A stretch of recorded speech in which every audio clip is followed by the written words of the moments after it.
Guys, Ryan the Nerd here, and today we're going to be taking a look at the Shodo Digimon Metalgarurmon. So, if you haven't seen my last review of the Omegamon review, you will know that I know zilch about Digimon as a franchise. But unlike Omegamon, I actually know a little bit more, not a whole lot more, but just kind of like the basics of Metalgarurmon as not really a character, but more of his kind of overall gimmick, I guess, and kind of backstory, and just kind of some general facts that I'm pretty sure everybody knows at this point.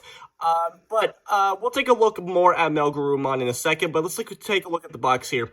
So you can see Metalgarurmon's name on the bottom here. For some reason, up here, there's a whole lot more going on in the Omegamon box than this one for some reason. I don't know why. It's still the same company. It's just a lot more simpler. On the top here, you can see a Metalgarurmon's face there. Very awesome. On the side here, you got Metalgarurmon on the side. And then on the back, you can see Metalgarurmon on the back as well. And then you can see all the other...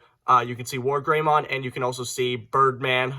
So, yeah, that's pretty much it for the box. So let's take a look at the actual figure. And unlike Omegamon, he is really small. He's really tiny. He's very small. So it's kind of hard for me to do a kind of a review of all this because he's very small. But let's take a look at the painting here. The painting on this, I actually like the paint job more on him than Omegamon. Mostly because it just has a lot more stuff going for it than Omegamon. Omegamon wasn't bad by any means with painting. This one just has a lot more class to it, if that makes kind of sense. You can see the metallic red going on the legs here, and even on the nose as well. Well, not really so much the nose, but just the overall metallic paint really adds to the fact that he is actually a cyborg, which is actually really cool. I think that having like a cyborg dog is actually really cool. And I do know that he transforms, digivolves into Gabumon, which is basically like a weird monster-looking thing that wears Garurumon's skin as its piece of clothing, and that's actually kind of messed up that I think about that. You'll never look at the same way. You'll never look at Gabumon the same way again now, will you? But you can still kind of see that kind of Gabumon esque going on here with like the stripes on the paws and on the legs and on the belly and everything like that. And you can also see his chest there as well. And speaking on the bottom here, I don't want to go too in-depth with this because it's feet, but he does have some thrusters on the bottom of his paws there. Very nice. And also the sculpting on the paws is really nice. You can see all kind of like the different wrinkles in like the skin and everything. Looks really, really nice. And the kind of magenta kind of nails going on here looks really, really cool, especially when you get them in some really good lighting. It really kind of makes the overall kind of sculpt pop a little bit more. Take a look at the face here. The sculpting on the face is really well done.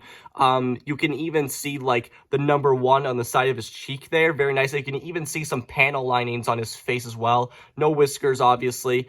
And then you can also see the missile pods on the side of his legs here. Very nice. And then you can also see some more of that metallic paint on the kind of wings, I guess you can call them. And then you can also see the tail, which is a little bit disappointing because I thought it was going to be a metallic, but it's not.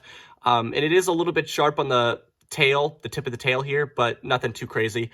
The missile pods are probably what you're gonna have to look out for. They are really sharp, so if you like jam yourself with it or anything like that, and he's also got spikes here, so if you get jammed with the missile pods, you're probably gonna get jammed with the shoulder pads spikes with that, so just be careful with that.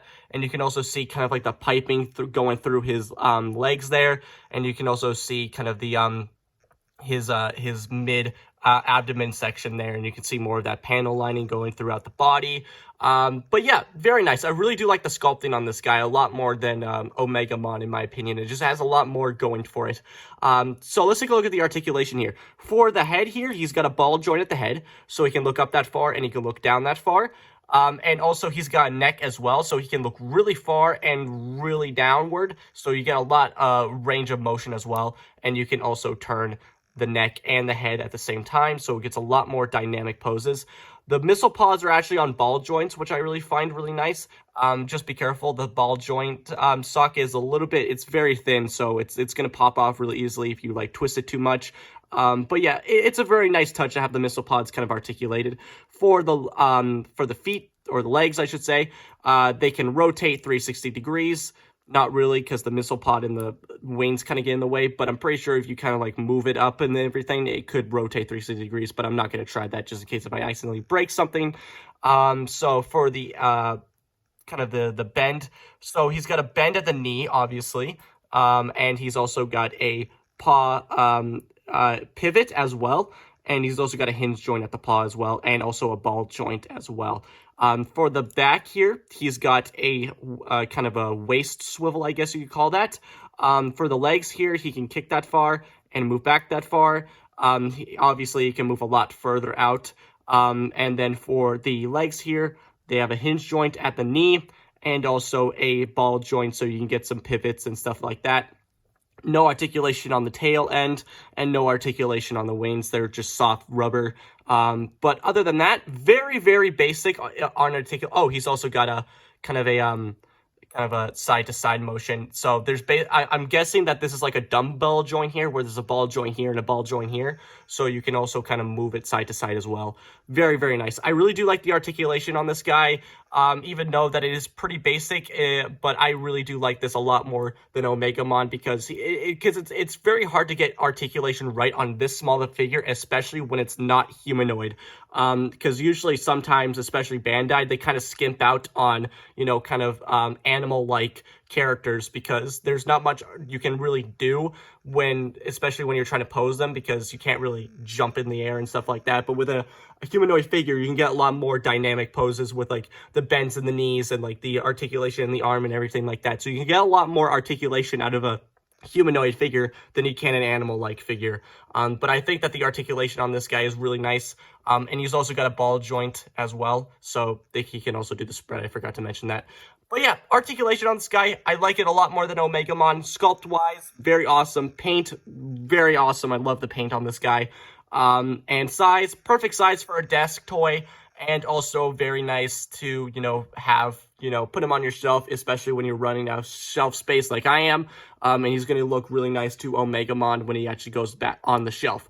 So, that's going to do for me, guys. I really hope you enjoyed this video. Like, comment, subscribe. I don't care what you do, but you guys know what time it is. So, bye, guys.